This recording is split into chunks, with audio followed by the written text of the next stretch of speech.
Hello, ladies and gentlemen, and welcome back to the GeekVerse podcast. Welcome to a GeekVerse review. Welcome, technically, I'd say this is our big review of the week. So, welcome to GeekVerse 493. I am the mint-armed Travis Snell. I'm the paperboy Taylor Field. Yes, we are here to review The Black Phone, a film that we've been talking about for quite a bit. I think probably also we got the first trailer. I think the very first time we talked about it too was maybe on the 2022 preview of just like, okay, Scott Derrickson's doing this movie, scary movie. There's the plot, there's the cast and crew thing. So we've been talking about it for a while. So it's not your big Marvel, Star Wars, DC, but it's been on our radar for a bit. So we're excited as usual. We'll give our non-spoiler thoughts. So if you're wondering, should you see this movie, should you not? Maybe you're not a horror fan, maybe you're a fan of Scott Derrickson's work, maybe you're not. I don't know. Whatever reason you have under the sun to be like, should I go see this? You'll get a portion of this as usual for us to convince you or let you know if this is worth your time or money, and then we'll get into spoilers after a break. Taylor Field, where can they find everything we do? Because we got The Boys tomorrow, but even then we got After 9 coming up this weekend. Nice 10 a.m. slot. That's our call-in show. We got we have the originals that just dropped on Patreon, the exclusive $10 tier. So what's going on? Where is it? Where are they gonna find us? Yes, ladies and gentlemen, you can find us with your internet connection in the search bar. GeekVerse.ca is our home base. GeekVerseCast our Twitter, and GeekVerse on our Facebook.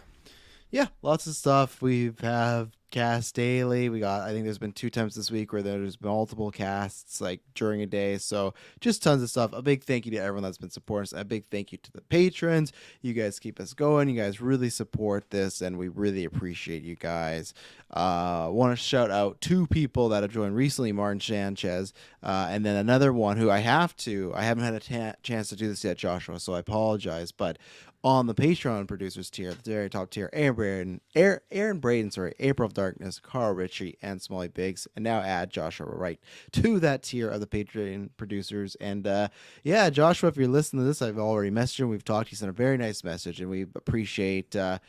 Legitimately, I've said this to Emily that it's nice that we talk to our patrons, and some we talk more than others, but everyone that's joined, when we ask them why they joined, they have just very nice things to say, and it's very humbling, and it's just a nice reality check of, man, it's we have a nice just little small sliver of the internet that's following us, but it's you guys we have kind people, and that's what I care more about, is that we have like good people, kind-hearted people, very nice, overly nice people, sometimes too nice people, except for Carl Ritchie, who's on this list. Terrible person, but so add that there. And then if you're listening to this, and I'm gonna shout out on the newscast, as I've said before, the very top tier, the phase 4 tier, you get to pick a movie. So I said to him, you can either pick a movie that you love and you want us to talk about, or you can make a movie that you're gonna subject us to and want to hear our pain, because we've had patrons do both things, pick great movies and pick bad movies just to hear our response. So Taylor Field, I want to know, is this a great movie or a bad movie? The Black Phone, directed by Scott Derrickson, or is it somewhere in the middle?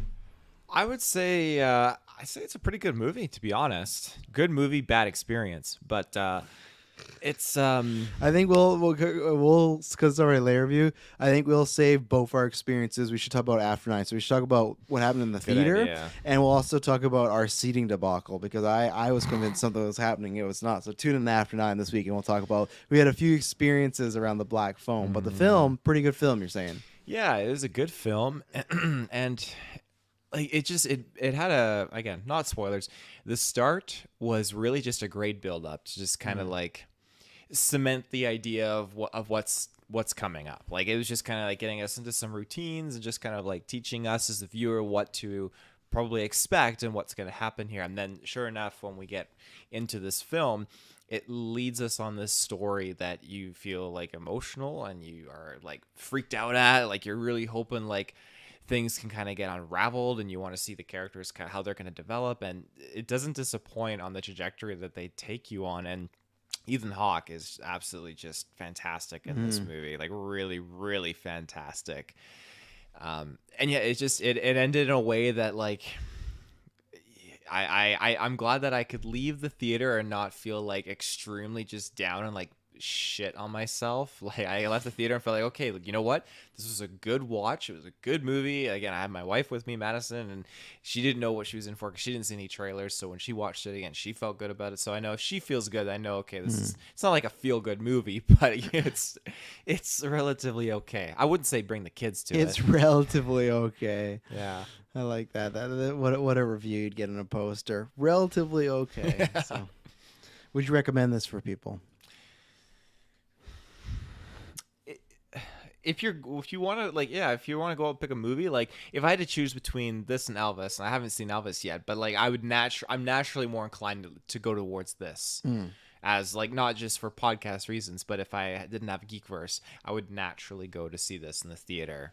And I would suggest to other people like, hey, it's pretty damn good in the movie theater, so indulge.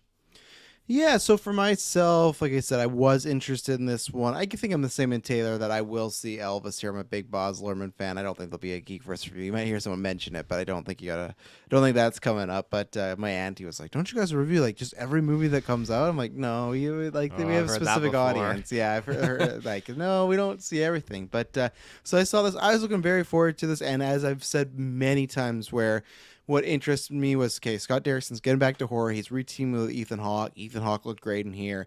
And it was Scott Derrickson's first movie after the Doctor Strange debacle, right? And I always like to see a movie when that happens. It's very similar to Army of the Dead with Zack Snyder. It was like, oh, I can't wait to see what he does here.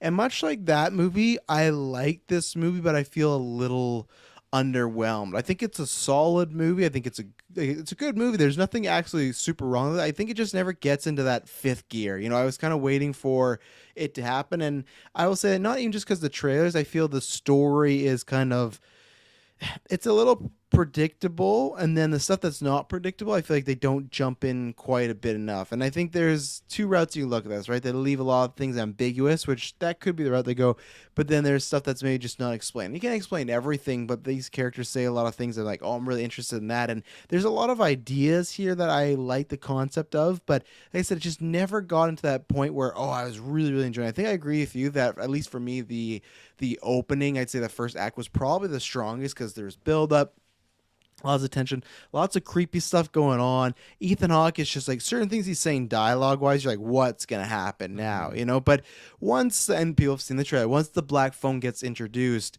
it feels like what the trailer set you up for, and then there's nothing to me really surprising. I feel like the supernatural stuff, if you take that out, it'd be even less surprising, but you add that in, it's like, okay, this is kind of cool, this is fun. But it never really, I just felt like we kind of knew every turn of what was going to happen. And that's not necessarily a bad thing, but it's just not anything. I was expecting a little bit more, especially because I feel like Sinister is so strong and it has that capability of right when you think you kind of know what's going on, it changes on a hit. And I'm not saying every film has to be like Sinister and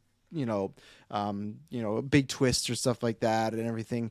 But yeah, I think it was good. And even then, I might watch this again one day. I'm not saying I'm never gonna watch it again. I might watch it again with Emily, but I'm not in any rush to see it again. And I would like in this way, people, if they ask if I recommend it, it's tough. If this was in a season where we'd have less movies, I'd say yes. But right now, you have Top Gun, you got Jurassic World, you got what did we talk about last week?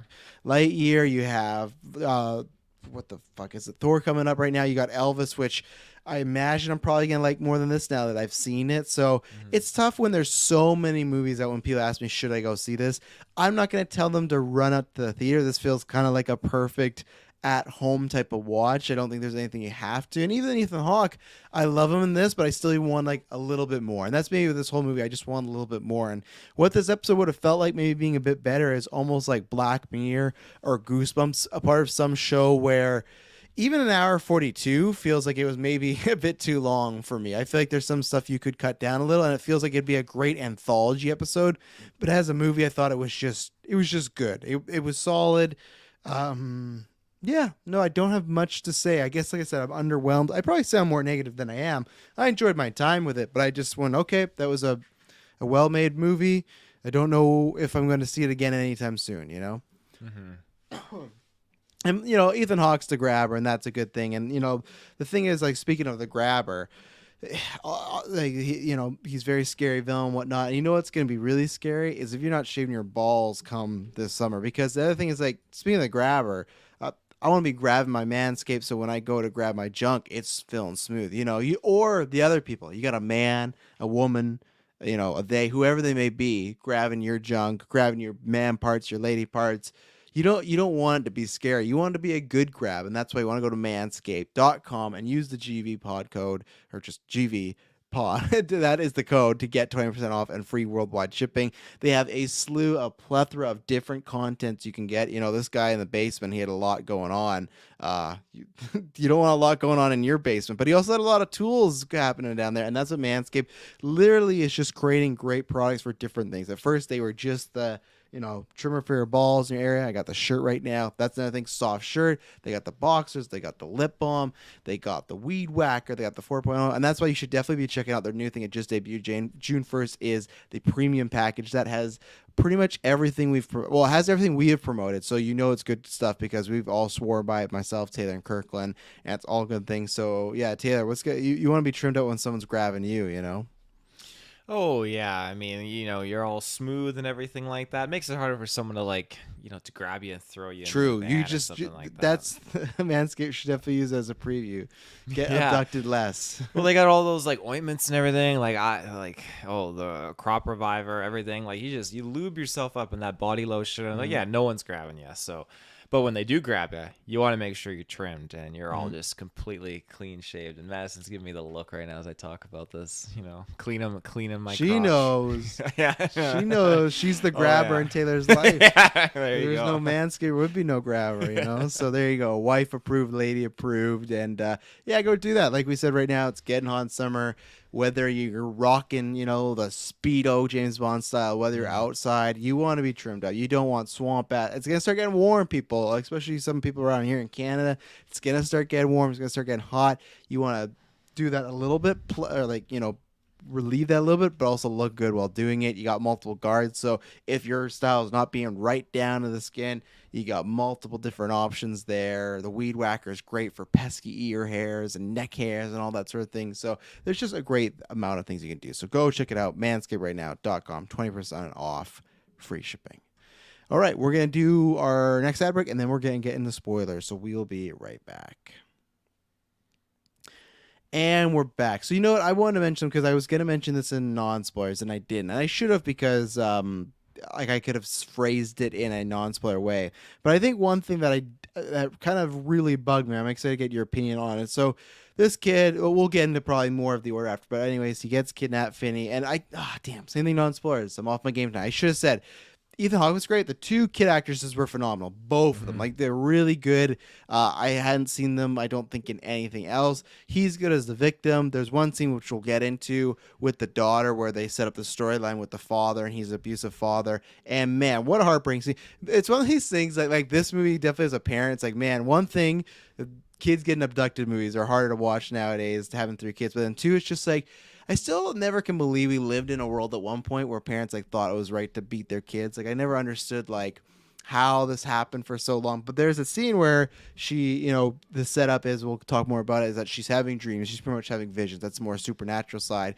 And he doesn't want her to speak about because, it's going to get the family into trouble. The cops around. And there's a belt scene. And man, it's brutal to watch. And Jeremy Davies, I don't think you've seen anything that plays the dad. He's a great actor. I first saw him in Justified. And ever since then, I've been a big fan of him. So he's bringing it. But then the daughter, when she has to scream back and say, "My dreams are just dreams," it's all that stuff. But she was so good in that scene. It felt like you were watching something that was actually happening, like a documentary. So it was so gripping. And that's where, again, the first act for me, it was really heavy and all this stuff was going on. But anyway, so we'll return to that. He gets kidnapped and he's put down in the the basement, the cement prison, whatever it may be. I think so. I love the idea. We got that in the trailers. The idea of okay, this phone for whatever reason. That's maybe part of my cons too. That Ethan Hawke's like, oh, it used to ring for me. So like Ethan Hawke, like I guess am I wrong? But to me, was he hinting at like he had experienced this supernatural stuff before as well? Had you thought about that, or what? How did you take it? Because he talks about like, oh, I used to hear that phone ring, but I don't anymore. And he's like, I used to be down here when I was a kid. So is this something maybe his dad just did to him or something? Like I was wondering what you took from some of those lines he was dropping about almost having a previous experience, or was it just fucking nuts? Yeah, I mean, he's definitely fucking nuts. There's an interesting backstory here that I'd love to learn about with this character because, yeah, was he I thrown would down love there to a learn lot, about it. or like, did he just choose to spend time down there? Because his brother Max was like seriously fucked up too, but like his brother Max was more so on like the opposite end of that spectrum. Like, and that was a dynamic that we'll talk about too, which is good. But the context of him being down there, I think, is just he's used to him killing these kids. I think he's just created literally a haunted setting where these kids are tied to this location, and I think it's just paranormal occurrences that are happening. I didn't really suspect that the boy was gifted like his sister was. I took it his sister was the one experiencing this, and this was just like this contained element. And maybe I'm just biased because of how I kind of like a tie in with like paranormal and things like that. But I just saw it as this basement was a contained paranormal hotspot, and Yeah. that's what was going on. I kind of agree. It feels very similar to The Shining in a sense, where the hotel in itself is haunted, and like Danny's mom doesn't have The Shining, but then you introduce Danny in The Shining because he like has that ability, like makes it like bigger and whatnot. Obviously, she never goes into that basement, but I agree that I kind of take it that way, where the ghosts are speaking to him if they're ghosts. I'm just not calling that to be easy, and she has her own mindset. And that's where that's when you said like you would love to know that backstory. I don't need this phone was a part of some voodoo cult and No, like no. I don't need that, but I guess I just wanted I felt with Ethan Hawke's character I was wanting a little bit more, just a few little more backstory notes, things like that. And I feel like we never got there. I think he's very creepy and just stuff like, oh, like I don't need to give you anything, you're already down here if I want. And then he just would, I don't know what he was saying, but like that's the other thing, or the great thing about it, which sounds bad, but when you're watching it and he's just like, oh, get ready for the next step, and he closes the door, you don't know what this fucking guy's talking about. You don't know if he's gonna kill him. You don't know if he's like a pedophile. You really don't know, and they don't reveal that. They don't play any up, and I like that stuff. But when you said like, oh, there's a backstory I would like to know, that for me kind of took the movie down a few notches. That I feel like I don't need it fully explained, but I would like a little bit more. The fact that we didn't, is that something that takes away from your final score, or were you fine with, this element of you got the grabber and you learn just a few things about him, but he's more just a creepy dude? I think I wouldn't say it's like playing it safe, but I think it benefits by keeping us on edge by not knowing all these things about this character. Like just the grabber, that's all we need to know, and we just like why everything that I've learned now watching horror and serial killers, everything like that. Where I'm at now in my life, I realize, okay, rituals are very important to these characters and these individuals. Yeah. And I think that was it's not the way it's supposed to be. Exactly. You remember where that's from? Yeah. This is one of the biggest things that I think I really enjoyed this movie, was learning the ritual that Ethan Hawke is creating here for us to understand. And so having to just click in with all the backstory and stuff, like we didn't need it all in depth, but like we see, okay, the balloons, he leaves these balloons behind where he takes a victim and all this different stuff, and like the mask and just hiding and everything like that. It's just, the mask thing was interesting because I almost felt like it was like a Michael Myers kind of vibe, not to like extreme, but a different parallel to it. Like you just like got to keep the mask on sort of thing. He just seemed like he was completely weakened or emotional when that mask was taken off of him. Yeah, and it was interesting. That's where, again, I'd like a little bit more of like, if it, in his mind, if it's some sort of culty thing, or in his mind some sort of power thing, I don't know, because you had multiple masks, and I feel like they would almost maybe represent different things because you had the very first one you saw him with. Well, it was a 2-piece one, right? He could change the mouth out and then the face out. Yeah, I guess that was the same mask now, thinking of it. Yeah, because I thought they were like 4 separate masks. But then, so you can do that one, exchange them. But then at the very beginning of the movie, he had that one where it was just his eyes and not his mouth and everything like that. So it's like, what do these masks mean and stuff like that now? So, and I do like the scene where the mask gets ripped off and he's freaking out. It's kind of his weakness. I think for me, that the death of the grabber, I was not a fan of kind of overall for how we got there and then the actual result. I just didn't buy. Now, of course, he's a creepy guy, his stuff going on. I just really did not buy that. So there's a door, right? And he opens up the door and there's the bed and then there's the rest of the thing. To his left, there's like this little hall. And one of the kids, which is the very first thing, says, "Oh, there's these tiles. You move them apart, and you can dig." And he says, "Like I didn't have enough time to get further." Now, the kid saying I did not have enough time, I think would imply that he tried to dig there. Would you agree with that?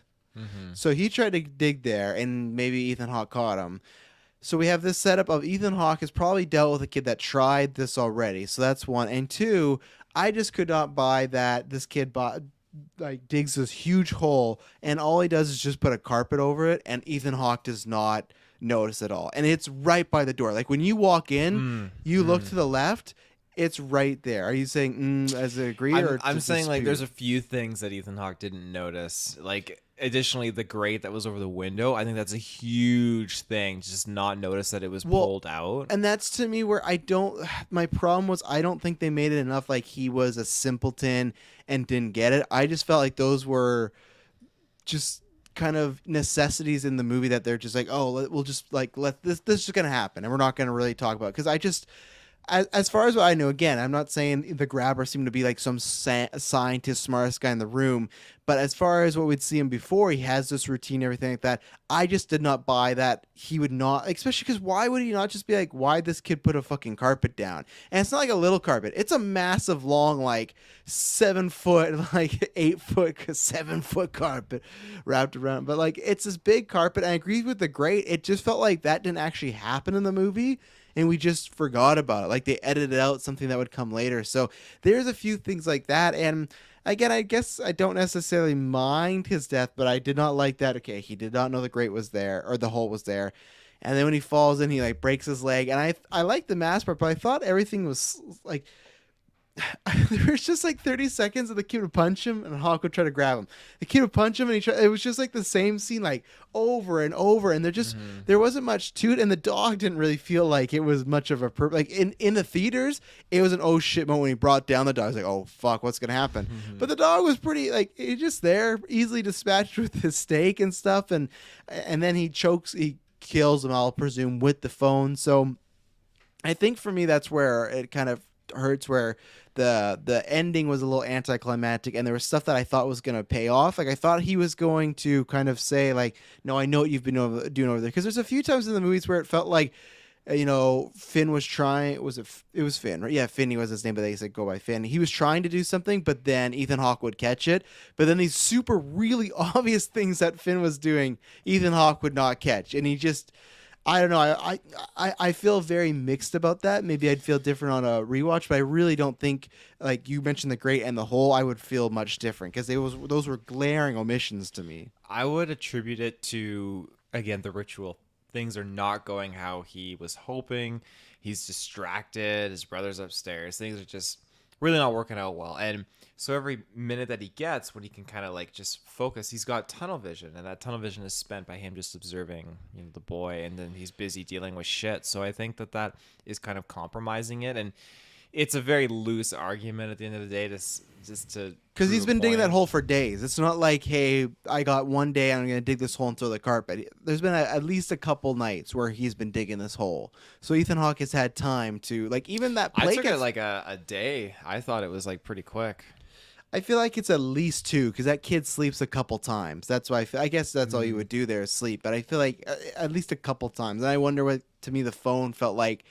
Every day he got like a new phone call, and he got like 3 or 4 phone calls. So I'm saying at least 2 to 3 days. That's what I think. And even when they throw that plate of food, like it goes in the direction of that rug, and I just thought it was gonna come up, but no, he just like he home aloned him. You know, if I got flashbacks to Kenobi, where it yeah. was just like, okay, this is what, like, villains getting home alone is a big thing recently. And I remember that other trailer we got today. We were talking about in the vehicle. Don't worry, darling. That's the other one we got. Yes, thank Yes, you.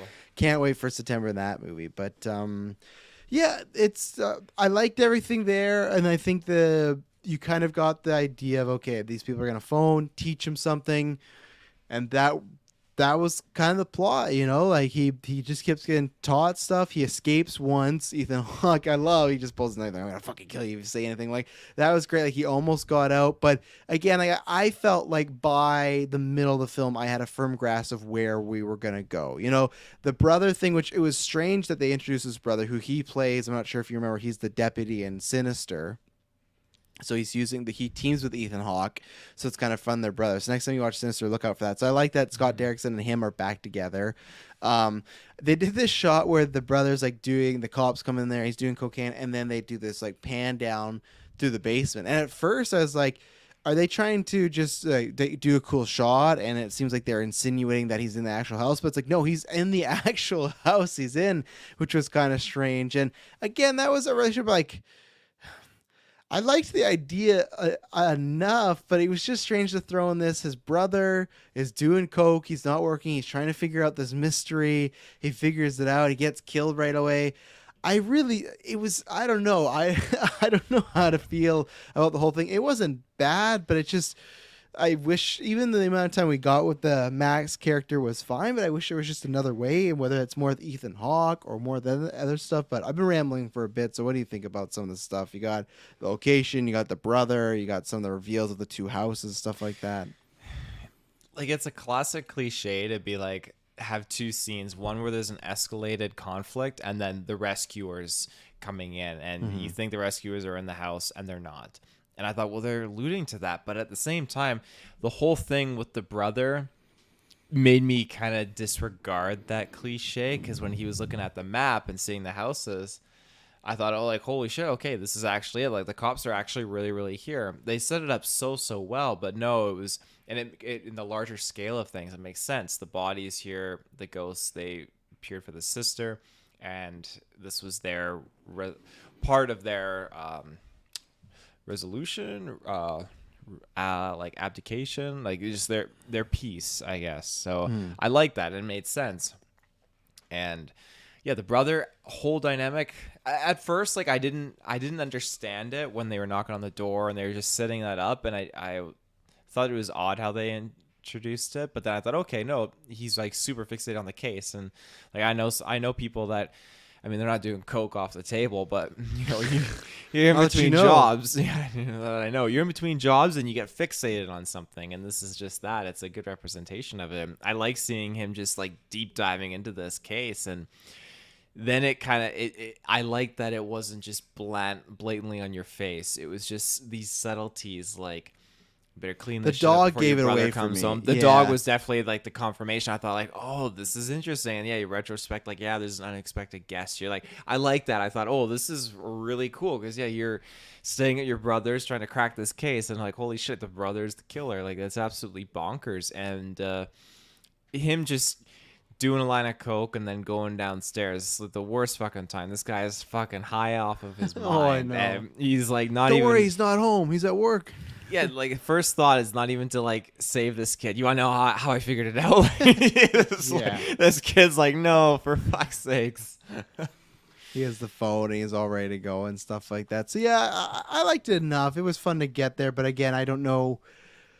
Like it worked enough for me, but I wonder if there's either I wouldn't be missing it if most of it was cut or it was time spent somewhere else. But it was a fun little, okay, like kind of, you know, mini mystery. But again, because the dog isn't used as a reveal. It's just at one point you see him with the dog, and later on when Ethan Hawke's down the basement, you just hear a dog in the background. So that for me was like, okay, clearly they're around. And then they save it to be the big twist later on in a sense. And yeah, his brother, I just love, like, oh, you look what you made me do. And then he killed his brother. He's like, he's a dummy, but he's my dummy. And again, Yeah. I said this when we got the trailers, that I like the masks, but in that even little scene that we got of him like abducting the kid, I many times actually just wish the mask was off, because I just want to see his face acting, you know, because he was just killing it, Ethan Hawke. But Yeah, where do you want to go next here? When we talk about, I guess this can kind of segue to it, but I guess the phone calls, like primarily I'll hone in on when you can tell the door wasn't locked, and then Finn is thinking of going up, and then the phone rings, like, don't go up there, like, and I thought, like, it just freaked me out. And then seeing the scene again, because Ethan Hawke does this multiple times, and he's just sitting up there, and he's just like, yeah, he's got the belt, and like, fuck, that's just terrifying, really terrifying. Oh yeah, no, he's just waiting for an excuse to, because he said if you behave, I'm not going to do anything, and that's what the kids say, like, hey, don't do this, or he's going to hurt you. And that's the thing where, okay, they're giving advice for how to like maybe get out of there, but also just things not to do and stuff like that. And I actually loved everything about those phone calls. Of they were like forgetting their names, they didn't really understand. It felt like when people, if you believe in this stuff, talk about spirits when they're kind of caught in between, you know, the life and afterlife, and they don't really know why they're here or where they are and stuff like that. That's where it felt like they had flashes of who they were before, but not the whole story. And I really liked that. Man, I didn't jump in. The theater completely jumped when there's that one phone call. It's a great camera trick where he's on the phone, he's talking. And at this point, you think Ethan Hawke's going to come back because they keep just. They have the room cut off, and it's Finney with the phone. You just know something's behind him. But then they pan around him, and you're expecting Ethan Hawke, but it's like one of the kids dead. And what I appreciate wasn't even like a big like sound. There's some scary music, but it wasn't like a big like jump scare. It was just scary because this fucking dead looking kid came out of nowhere. It worked for me, but like I saw so many people actually jump in my theater. It was quite good. So I love that where there's like really good camera work trick. I loved, like I said, I like the shot enough of him doing coke, but one shot I really liked was they have this moment where there's a bunch of bullies after in the first act. They're after our main character here, but Robin, who's like the kick-ass guy who beats up the bigger bull, and he knows everything. He's a badass. He tells these three kids like, "Hey, you ever mess with Finn, you know you're gonna have a problem." And they don't want to because this kid around school's feared, right? He goes missing, he gets killed, unfortunately. And I love this shot where, because I was thinking in my mind, and it had been about 5 or 10 minutes. I'm like, man, if they don't touch back to this bully thing, it's kind of missed opportunity because like they set this up, and that's kind of, you know, they do that a few times this movie, but say, oh, they set this up and they're not really gonna pay it off. And I love the shot. It's just like a shot of the missing poster of Robin, and then it pans over to like the alleyway, and in that same alleyway, the kids are chasing him down, starting to beat on him. So I feel like Scott Derrickson, he also brings up a lot of the like sinister filter of like the when they are showed, and this is what I liked about this is where it was sad as a parent when they talk about a kid missing. They shot all this stuff with like a kid maybe being like a toddler and then growing up a little, and then I think that helps because not only are you seeing these kids missing, you're seeing like them grow up and now they're dead, and it's like it makes it that much more sadder and depressing. But he used that same filter of like the home videos for Sinister. He did that again with that. So him and the crew, the team, I love a lot of the shots and the film camera work in here for what they did with multiple stories. But yeah, all the stuff with the kids on the phone, really enjoyed it. You mentioned that fight scene in the alleyway. I just wanted to like shout outs to the sister. She's a fucking powerhouse. Oh, I know. God damn.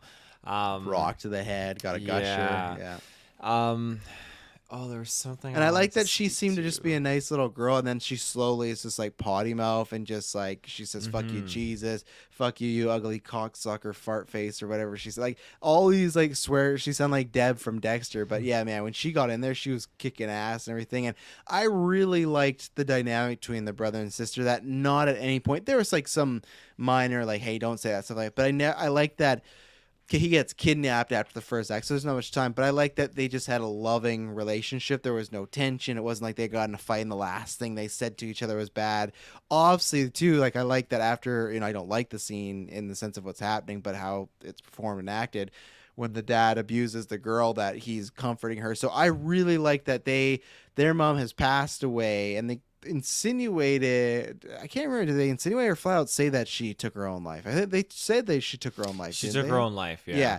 So they've lost her mother. Their dad, who they kind of redeem at the end a little bit, are just trying to say like he apologized. He realized he's an alcoholic. He's abusive. So I really like that they were just every day leaning on one another because that's all they had. Even though they had some father figure to pay their bills stuff, they didn't really have him. So I really like the dynamic between the brother and sister throughout the whole movie. Mm-hmm.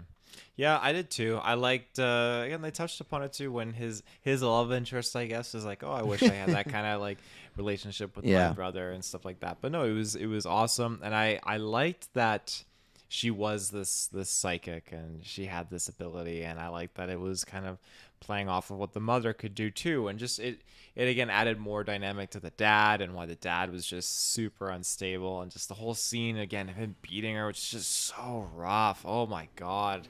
Yeah, my dreams are just dreams, like Christ. Yeah, her coming around with the dad and having that moment, and they were starting to drive around together, like to look. Like, I really like that. It was just there was a lot of good development in these characters, and the child actors and actresses just really sold it. A thing with the phone stuff. Um, I'll say this. I'll say this quick little part. I won't say it after 9 because not everyone will have seen it. But it's people in front of us. When the phone kept ringing, the one kid, it was like, "Oh, this phone shit's getting old real fast." I'm like, What's the point of the movie? It's called Black Phone. Yeah. It's the main plot point. These kids are saying his phone because apparently without this phone, I don't think he would have made it. You know, they gave exactly. him so. The one thing that really got me with the kids coming up back as ghosts, I know they showed in the trailer, but I completely forgot it was, and he was just shining the flashlight, and the fucking hanging upside down backwards scene, like it wasn't even a scare jump. It just made me just like crunch in my seat a little bit, and it like lifted its hand up and pointed, like it was very freakishly shot and terrifying. So yeah, these kids are dead, and it's just seeing them like this is really freaky. Yeah, no, some stuff there. So let's take another ad break, and we'll keep breaking down this film. So we'll be right back. And we're back. So where do you want to go next? What's something you haven't touched upon that you want to shout out? The escape, I'd say. Yeah, when he manages to get that combo from the boy on the phone, paper boy, absolutely traumatizing because well, I guess you can't say I felt like something was going to happen here, but I thought like, oh, he is actually getting out. This is crazy. And yeah, sure enough, he sneaks out when Ethan Hawke is napping and was baiting him for like naughty play again or whatever. Mm-hmm. So he sneaks out, and as he's running, I feel like all the adrenaline's running through his mind, so I can understand why this would have backfired like it did. Like watching it, I can formulate a plan. I was thinking like, God, you should like go under a car or something. I just get out of visual sight from him, and then he'll panic and he won't know what to do, and he probably won't find you. So he gets caught, the dog barks, and so Ethan Hawke like wakes up and like charges at him, and Finney is running down the street, and Ethan Hawke gets in his van, races off towards him. He's screaming, and he gets caught, and Ethan Hawke grabs him, pulls a knife up, and just the things he says, like, man, this is Ethan Hawke, like, terrifying. Like, I will gut you like a fucking pig. I will pull your intestines out and strangle you with them. Like, holy shit. And the lights of the neighbors turn on. Not just one, but two neighbors. They heard screaming. They heard grabber. Like, they obviously heard some commotion. Did they fucking look out their windows? No. They turned the fucking porch light on, and what, they just stand in their house like this, like, oh, I hear something outside. What is that? They're like Ethan Hawke looking for holes downstairs. Yeah, apparently. Adults can't see shit in this movie. No, apparently not. They should have fucking opened... I'd open my door. I'd poke my head out and be like, oh, there's a fucking black van right there. That's a little suspicious. Like, god damn. Like, even they were useless. And even then, I just felt like the cops were useless for the most part. Like, if this is like guy is a very significant threat. These kids are being picked up. I feel like you could map this out better. You could set up like police checkpoints around the school that he's been targeting. Like, for fuck's sakes, set up a plan. Yes, but it is also like 1978 in this story, right? Where they were a little less equipped back in the days. Like they've not been through this shit like some other people have, and they kind of know, okay, this is what we should be doing. But yeah, they were just kind of led by the girl the whole time, like they were just like, without her, they would not have broken this case at all. It's not anything like, I guess what you could argue is, okay, so they go to the brother, Max, and they talk to him, and because the sister has a dream, Gwen, actually, by the way, Gwenny was her name, but when they have a dream about the place, the cops think, okay, again, they keep questioning her because she talked to someone at the school, and the word spread that she had this dream about a balloon, black balloons, and because one of the kids, she had a dream about one of the missing kids and black balloons, and the cops sit her down, and they're like, hey, we didn't release any of that info to anybody, so how'd you get that? and there's black balloons at two crime scenes so far. Like, how did you get that? I love that her little kind of angry rant there about like, what do you think I'm the fucking grabber? Look at me, like I'm 12-year-old. You think I'm grabbing people? Like, it was just so good. But so I guess I can kind of buy that. Okay, because the cops were at Max's place and then she had a dream, that's why they would believe her, because she's mentioned this before. But again, it just felt like at the end they're getting all this credit and everything. They, oh yeah, they cracked the case, they broke it. But it's like, no, they did nothing. Like, they really did nothing. She called the cops, said where they were, and they didn't even take out Ethan Hawke. Like, they just found the aftermath of it all. Like, the sister and the brother maybe could have, dealt with this like by themselves. Like, they would have, because Finn got out of there. Like, he like they didn't even need the cops. Like, he would have went and just told, like, obviously of course the people from Black Phone stuff. I'm just saying from the actual adults, but yeah, it is what it is. I did like that scene though, again, kind of trying to turn the father around when they had that conversation about the mom, and he just didn't want to believe her. He didn't want her to listen to her dreams, but then she did drive her around, like, look, and whether it was desperation from his son or him trying to believe a little bit, I did appreciate that of them trying to, like I said, redeem him a little bit, as him realizing he's been doing some bad shit, so Definitely. yeah. Anything else in particular? There's no really big kills in here, because any of the kids are killed off screen, so it's not like Sinister where you had like those tapes and stuff. I'm trying to think. Yeah, like you said, you had your little love interest there, which was, I thought it was gonna be over because he has that baseball game and she's interested, but the second he lets that home run happen, she turned and was out of there. It looked like she had no interest in Well, it was him. a different girl, right? Or was it? the I same thought it was girl? the same girl. Oh, was it the same girl? There's a lot of girls that are white, brunette, and have like the same like pushed back hair and like pigtails and stuff like that. So maybe it was a different girl. I thought it was the same, but Yeah, I can't recall. I guess the only other things I could think of to touch upon are just him harnessing and acquiring all these different tools to escape and such. And I like that. Like, everything was a specific reason. The getting into the freezer wasn't necessarily to escape through the freezer. It was to get the meat to give to the dog to get out. It felt like a video game, sort of, just like a survivalist game. And I kind of like that component. And him getting the cord wasn't to climb out through the window. It was to pull the grate down so he could use that in the hole to create that, like, that ramp, and like everything about it was just great. Like, I personally wouldn't have filled the phone with dirt. I guess it makes a pretty good weapon, like a one-handed weapon, which is what you want. I think the bathroom toilet seat like cover would have been better, just like a bit more behind obvious the though. door, And plus, like, hide behind the door and like just smack him over the head. I guess that might with be it. too heavy for that kid though, right? You gotta think about the No, kids. he smashed through that cement wall pretty good. He was definitely like he was ready for it. Yeah, maybe. Toilet seats are pretty heavy though. You can't swing them that right. Well, and I guess too, like the phone, it's very small, so the good thing it's not just heavy, but like hard for maybe the grabber to grab. Yeah. That's his gimmick and stuff. But I also thought like flushing that much dirt and sand down the toilet was very risky. Because I thought Well, that was a risk of a clog for sure. a clog could happen. But again, I would like to not. I don't have to know and see it. But when the kid said I tried to like, what happened to that dirt? Was it a pile? Did he also flush it? Did the grabber have to refill it? And if the grabber knew that, again, why was he not watching? Like, that's where I wish they didn't add that line, because again, to me, they're insinuating that a kid tried this. So I feel like the grabber would be watching out for this. So really don't know what happened with that kid last time with the Watching floor. out, but probably didn't suspect it because like he would have put new flooring in there, so he probably just thought like, Yeah, I guess. why would a kid try like the same thing? Probably really unlikely. And again, he was loosely compromised with his brother and stuff like that. That whole scene, just like baiting him to like trip him with the cord, and then he goes into the hole, and I wasn't expecting the grate to be down there, and it just like snaps his ankle to the side. Fuck, that was such a good like bait trap. Oh man. Did you like the Arnold 80s line when he's choking with the phone and it starts to ring? He puts it up against his ear. He's like, "It's for you," and then all the kids start like, Stick around. yeah. Yeah, you're fired. But like, no, I did like all the kids talking. I thought that was kind of a little cheese there. But again, that just makes me think of, I am very curious, and I'd love to read some interviews after of like him saying, "Oh yeah, I used to hear things from that phone." So it's just like he hears it again now. Like obviously this is him like transferring probably into like a hell or something like that, because these souls are almost taking his soul. But again, if he used to hear it and he's hearing it now, I'd love to know the correlation between those two. Yeah, definitely.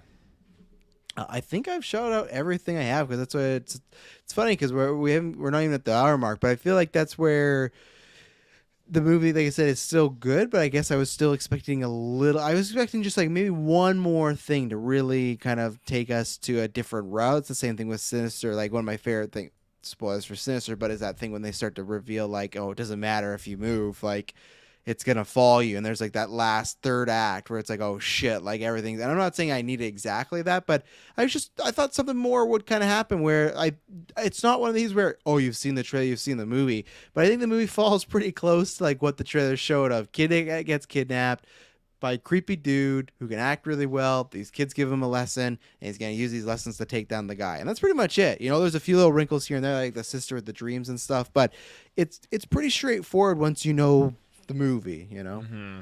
Yeah, definitely. Like in retrospect, it is certainly a streamlined kind of film where it doesn't really have like that big end kind of like blow you away kind of moment, but it just has this adventure that you're going on and this developing story with these characters, and that was good enough for me. Again, I wasn't sure what I was really going to be in store for, aside from just this boy's going to get kidnapped, he's going to be doing some tinkering around with some paranormal things, and it just threw in a whole bunch of other components that I really enjoyed, and I think it stacked well and made a good movie sandwich. I did think it was kind of, I don't want to say humorous, but he just walks out and he sees all the cops at the house across the street at the end. Like, you know, fuck, you're at the wrong house. What are you doing? No, I know. They wouldn't have never saved him. They're just like, oh, you must have killed him somewhere else. And they're already like setting up shop just to look into this thing. Yeah. So. And like, I don't even know what you do as a cop. They did the right thing, but like, they're just coming out of the house that they're in. Like, holy fuck, it's the missing boy in that house. Like, they're like, thank God.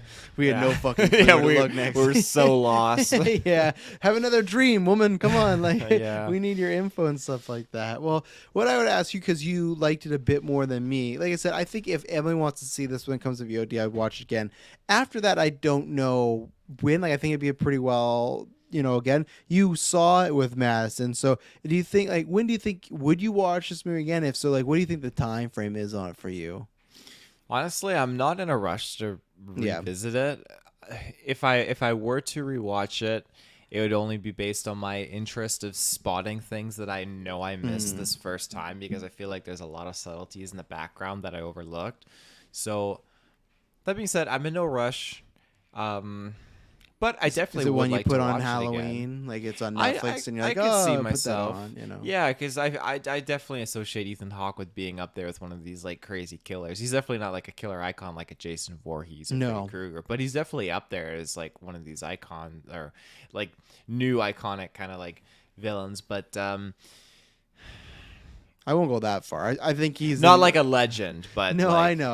I just don't think he'll have this, like, even the way like Bagul had the staying power. Like, yeah, maybe he could, because like the mask is cool and his performance is great. His performance is fantastic, but him also being presumably dead kind of, you know, takes it off. They'll do the don't breathe narrative. We'll get the sequel, but God, it's he becomes like, a hero. Oh, yeah. no. Oh, don't fuck, could you imagine? Don't breathe. Yeah. But yeah, I think I'm no rush to see it. I probably would see it again, maybe in like a couple years. So I want to revisit it and just put on like a spooky movie. I know chances are I'll be at home or be in the evening. I'll see it on Netflix. Like, oh, you know what? Let's pop it on VOD. Why not? But I'm not gonna see it again in theaters, and I'm in no rush to see it again immediately as it drops on streaming services.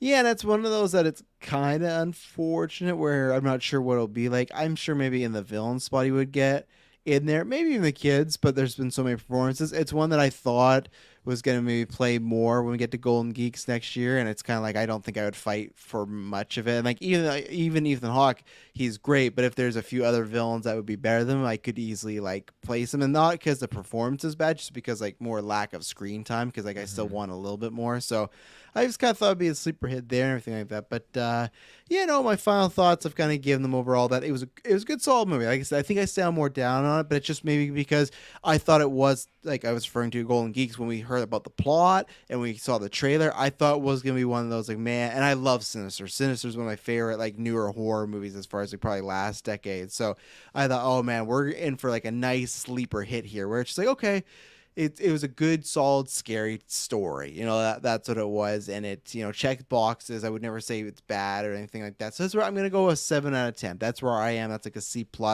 That's kind of how I feel about it.